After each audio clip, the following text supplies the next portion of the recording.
Good morning, cadets. Let us discuss the questions of the sample question paper. And we have so far covered first two sections, reading section and writing section. And today we will discuss this literature section. There are going to be 30 questions and you have to attempt 26 questions. So this section has subsections 5th, 6th, 7th, 8th, 9th. So there are 5 subsections and totally there are 30 questions. So there are total of 30 questions in this section. Attempt any 26 questions from the subsections 5th to 9th. So these instructions, they are quite clear to you. How many you should attempt? So there are going to be 30 questions and you have to attempt 26 questions. Let's take up the first one. Fifth question. Read the given extract to attempt questions that follow. I have nothing else to do, he mutters, looking away. Go to school, I say glibly, realizing immediately how hollow the advice must sound. There is no school in my neighborhood. When they build one, I will go. If I start a school, will you come? I ask, half joking. Yes, he says, smiling broadly. It takes longer to build a school, I say, embarrassed at having made a promise that was not meant. But promises like mine abound in every corner of his bleak world. So it's quite clear this extract is from the lesson Law Spring. And this is the second chapter in Law Spring in Flamingo. That's a main course book. So what is the name of the lesson? It's a Law Spring, Stories of Stolen Childhood, written by Annie Young. So this extract is from the lesson Law Spring. Now let's take up this question number 31. Sahib's muttering. So Sahib, what he mutters, I have nothing else to do. What I can do only is that rag picking, nothing else. So here, what does it suggest? Anger, shyness, embarrassment, anxiety. Now you eliminate anger because he is not angry with anybody there. It's quite clear. It's not shy that he is shy. I have nothing else to do. What I can do? I can do only rag picking. I can't do anything else. So embarrassment, he's not embarrassed. That's why he's not giving that answer. Because he's not finding any employment anywhere. Then she says very smoothly, very, easily, she says, go to school. But this advice given by Annie Jung, it's a hollow, it's empty. And what does it reflect? It reflects the anxiety. It reflects the worry. He wants to do something, but I have nothing else to do. I can't do anything else. So I have nothing else to do. Only thing what I can do is rag picking. So here it's the answer is D. Anxiety, worry. So let's go to the next question now, question number 32. And this is all based on is the extract which is there in the question number, here question number 5. Let's go to this question number 32. Of the four meanings of glibly, select the option that matches in meaning with its usage in the extract. So you have to find out the contextual meaning of the word glibly. Showing a degree of informality, lacking depth and substance, being insincere and deceitful, speaking with fluency. Go to school so easily, she says. So it is not speaking with fluency. See, it all appears like that. Very easily, she says, you can go to school. But is she aware the kind of condition he has got in? lacking depth and substance. So she just says like that. So it lacks depth. She is not aware the kind of condition he's suffering from. So that's why B is the right answer here, lacking depth and substance. And remember here, these are all thought-provoking questions. So you have to think over that. You have to think about the context. If you are thorough, if you are analyzing every part of the story, then you'll be able to answer these questions. Okay, let's go to question number 33. Who do you think Sahib is referring to as they? So whom Sahib is referring when he says they in the given sentence? When they build one, I will go. When they build one, the officials, the inhabitants, the teachers, the journalists, the teachers, the journalists, inhabitants, yes, you can eliminate all these. Who can build? Only the officials can build.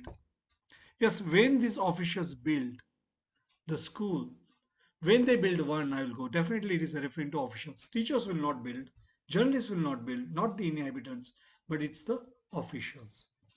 Okay, so the right answer is A, the officials. Let's go to question number 34.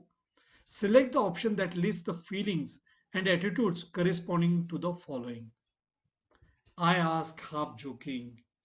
He says, smiling broadly. So, part 1. I ask, half joking. So, let's find out the answer for this.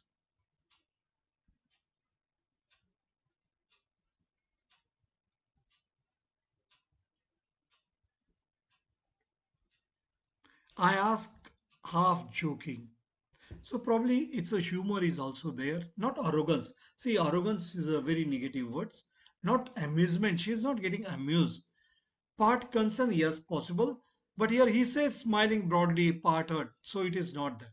So part concern is fine. I ask half joking, but half joking, okay. Then there is a humor and there's a kind of earnestness. So yes, I think D is the right answer. Yes, part humor and part earnestness. Let's see the second part whether it is correct. Pride, yes, it will not be there at all. See, he says smiling broadly. It's not that he's proud of himself being a rank picker. How can he proud of himself being a rank picker? He says smiling broadly, kind of self-belief, you can say. So, kind of self-belief we can see here in this conversation. The yes, self-belief when we see this conversation. Yes. Now here, yes.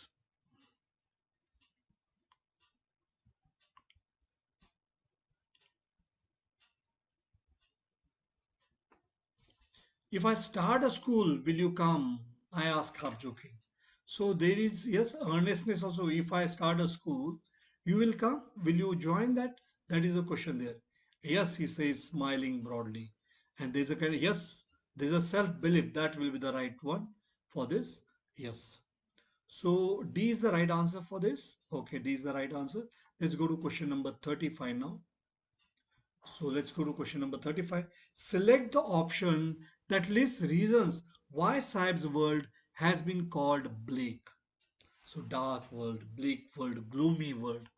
The absence of parental presence, the poor socio-economic conditions, his lack of life skills, the denied opportunities of schooling, and for question number 35, see here the absence of parental presence. Okay, that is not the case. It is not because of the parents are present, so you eliminate that. The poor socio-economic conditions, yes. Second one is right. Where all B and D. Second one is right. Okay. Let's see next. His inability to address problems. So how can he address the problem? He will not be able to address the problems. It's the officials who should be able to do that.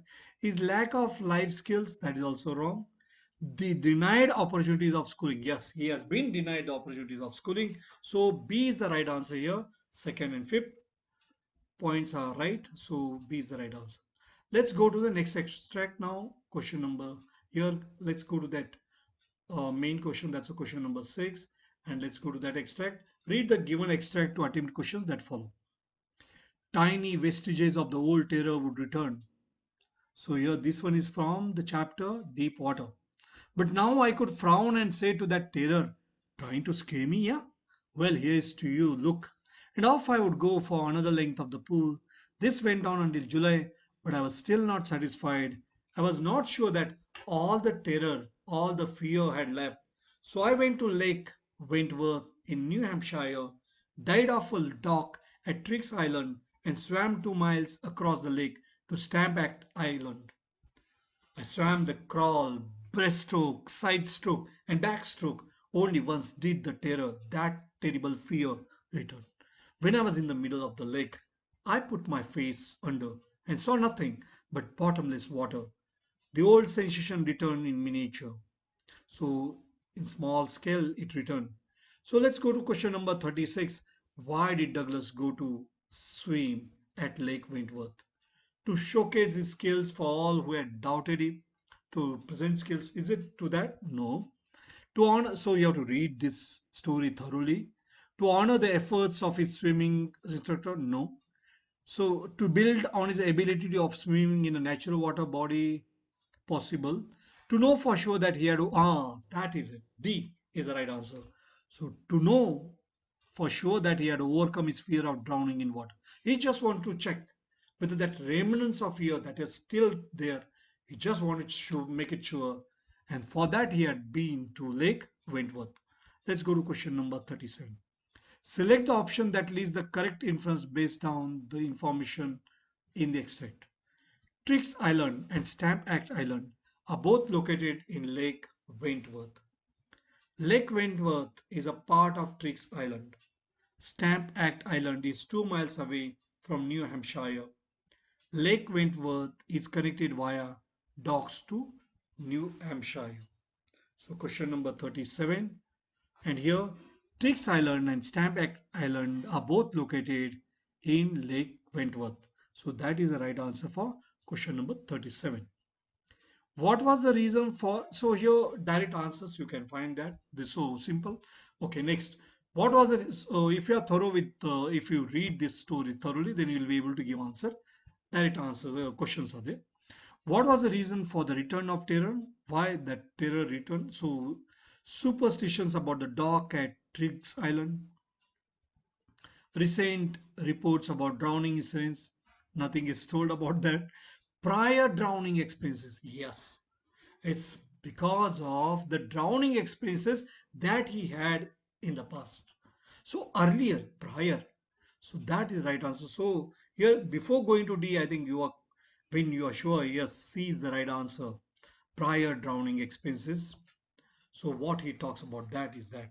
Okay, warnings by experience. Yes, that is nothing to do with, no, nowhere it is mentioned here. Let's go to question number 39. Douglas mentions that old sensation returned in miniature. So at very less scale, it returned. He means that he felt the familiar feeling of fear at irregular intervals on a small scale repeatedly without notice. I think it's a very simple one. You can just say that miniature, it's on a small scale. It's on a small scale. So B is the right answer. Let's go to question number 40. How did Douglas handle the old sensation? Addressed it, avoided it, yes, submitted to it, stayed indifferent to it. He didn't avoid, he did not submit, he did not surrender to that. He was not indifferent, but he addressed to it. He saw that, he gets rid of it, he comes out of that old sensation, that old fear. It was on a small scale, but he just said, get rid of it. And then he was able to do that. So he addressed that, how to get rid of that. He knew now, he had become very confident. Okay, let's move on to the next one now.